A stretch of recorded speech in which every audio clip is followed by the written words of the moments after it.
గురుడి యొక్క అనుగ్రహం మనకి కలగాలంటే సులువుగా ఎటువంటి పరిహారాలు పాటించాలి అనేటటువంటి విషయాన్ని మనం ఇప్పుడు తెలుసుకుందాం. ఎవరైనా సరే పంతులు గారి దగ్గరికి వెళ్ళారనుకోండి, మీరు నీకు గురుబలం బాగుండాలంటారు, గురుబలం లేదంటారు, గురుబలం తక్కువగా ఉందంటారు. బాగా డబ్బున్న వాళ్ళు ఏం చేస్తారు, చక్కగా జపం చేయించుకుంటాడు, గురుడికి హోమం చేయించుకుంటాడు, దానాలు చేస్తాడు. అంటే ఇది అందరూ చేయవలసిందే.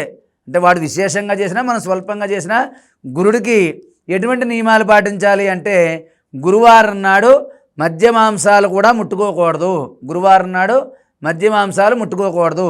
గురుడి యొక్క అనుగ్రహం కావాలంటే ఆ రోజు నియమంగా ఉండి ఉదయాన్నే లేచి నిత్య పూజా కార్యక్రమాలు మనం చేసుకుని పసుపు రంగు పువ్వులతో మీ ఇంటిలో ఉన్నటువంటి దేవి మందిరాన్ని అలంకరించుకోండి. అంటే పసుపు రంగు పువ్వులతో పూజ చేసుకోండి.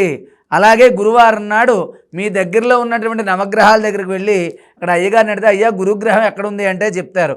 అక్కడికి వెళ్ళాక పాలతో అభిషేకం చేసి శుభ్రంగా కడిగి దానికి కొంచెం గంధం రాసి బొట్టు పెట్టి పసుపు రంగు వస్త్రం వేసి ఆ పంతులు గారు గురుడు అష్టోత్తరం చదివించుకుని ఆయన చేత ఆ యొక్క పసుపు రంగు పువ్వులతో పూజ చేసి, అలాగే పులిహార కానీ ఏదైనా పసుపు రంగు కేసరి లాంటిది చేసి దేవుడికి నైవేద్యం పెట్టడం, అలాగే కొన్ని శనగలు ఆ దేవుడి దగ్గర పెట్టడం.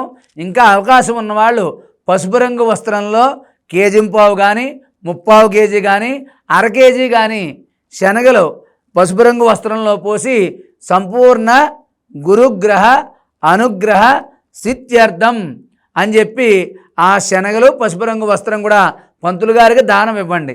ఇలా 3 వారాలు కానీ 5 వారాలు కానీ చెయ్యండి. లేదా ఒక 5 వారాలు పూజ చేసుకుని ఆఖరి వారం నాడైనా దానం ఇవ్వండి.